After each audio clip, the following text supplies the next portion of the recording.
દરેક નીતિની સામે કાયદાની રીતે ઊભો રહેતો SSK ન્યૂઝ ચેનલ। ગુજરાતની સરકારી શાળાઓમાં શિક્ષકોની અછત પૂરી કરવા બાબતે તેમજ અન્ય તમામ આવશ્યક સુવિધાઓ તાત્કાલિક ધોરણે ઉપલબ્ધ કરવાની માંગ સાથે આપ દ્વારા મુખ્યમંત્રીને સંબોધીને આવેદનપત્ર આપ્યું હતું।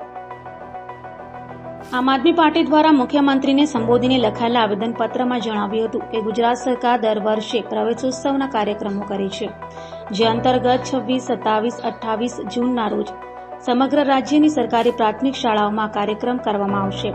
આવા કાર્યક્રમો અને તાઇફાઓની આડમાં સરકાર દર વર્ષે સાચી હકીકતોને છુપાવે છે અને સરકારી શિક્ષણની પરિસ્થિતિ દિવસે ને દિવસે વણસતી જાય છે। શિક્ષણ સુધારણા માટે સતત ચિંતા કરતી અને સંઘર્ષ કરતી અમારી આમ આદમી પાર્ટીએ આ મુદ્દે અનેક વખત આપશ્રીને રજૂઆતો કરી છે, પણ આ મુદ્દે હજુ સુધી કોઈ સુધારાઓ કરવામાં આવેલ નથી। તો સાથે ગુજરાતની 1606 સરકારી પ્રાથમિક શાળાઓ માત્ર એક જ શિક્ષકથી ચાલે છે, જેથી શિક્ષકોની અછત પૂરી કરવા તથા આવશ્યક સુવિધાઓ તાત્કાલિક ધોરણે ઉપલબ્ધ કરવાની માંગ આમ આદમી પાર્ટી દ્વારા કરાઈ હતી। વિશ્વગુરુ વાળા દેશમાં શું શિક્ષણની પરિસ્થિતિ? જી, શિક્ષણ ખાડે જઈ રહ્યું છે અને એના આંકડા સાથે અમે આજે કલેક્ટરશ્રીને આવેદનપત્ર આપવા આવ્યા છે રાકેશભાઈ હિરપરાની આગેવાનીમાં। ખૂબ ગંભીર વાત છે કે 1606 શાળાઓ જે માત્ર ને માત્ર એક જ શિક્ષકથી ચાલે છે, 32,000થી વધારે શિક્ષકોની ઘટ છે, 38,000થી વધારે ઓરડાઓની ઘટ છે અને સરકારી શાળાઓ કરતાં પ્રાઇવેટ શાળાઓ વધારે બની રહી છે, સરકાર દ્વારા મંજૂરી વધારે આપવામાં આવી રહી છે। તો આ ખરેખર ખૂબ ગંભીર બાબત છે કે આપણું આ શિક્ષણ ખાડે જઈ રહ્યું છે।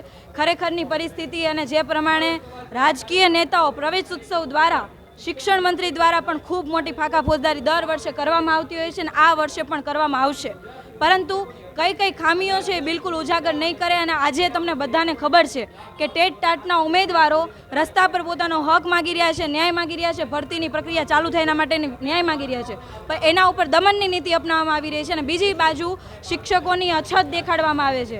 તો આવી રીતના જો શિક્ષણ વ્યવસ્થા ચાલતી રહેશે તો આવનારા સમયની અંદર સરકારી જે શિક્ષણ વ્યવસ્થા છે ખાડે જશે અને લોકો જેમ અત્યારે મજબૂર બની રહ્યા છે પ્રાઇવેટમાં ભણાવવા માટે, આવનારા સમયમાં પણ એવી પરિસ્થિતિ ઊભી થશે।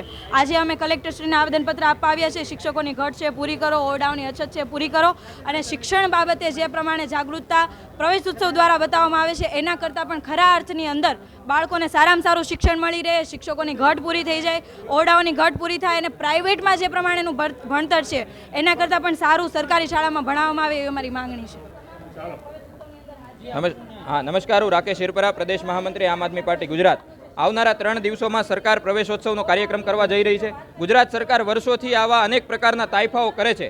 અમે આમ આદમી પાર્ટી ગુજરાતના માધ્યમથી આજે સમગ્ર ગુજરાતમાં કલેક્ટરશ્રીને આવેદનપત્ર આપીને મુખ્યમંત્રીને સવાલ કરીએ છીએ કે આટલા કાર્યક્રમો કર્યા પછી પણ આજે ગુજરાતમાં 1600થી વધુ શાળાઓ એવી છે કે જે એક શિક્ષકથી ચાલે છે। આ પરિસ્થિતિમાં સુધારો ક્યારે આવશે? 32,000થી વધુ શિક્ષકોની અછત છે, આ પરિસ્થિતિમાં સુધારો ક્યારે આવશે? 1800થી 18,000થી વધુ ઓરડાઓની અછત છે, આ પરિસ્થિતિમાં સુધારો ક્યારે આવશે?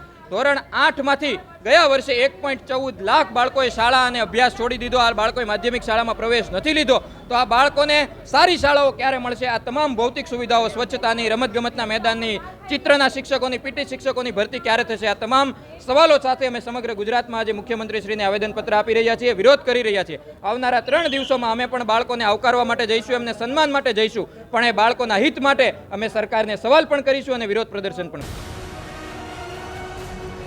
દરેક નીતિની સામે કાયદાની રીતે ઊભો રહેતો SSK ન્યૂઝ ચેનલ।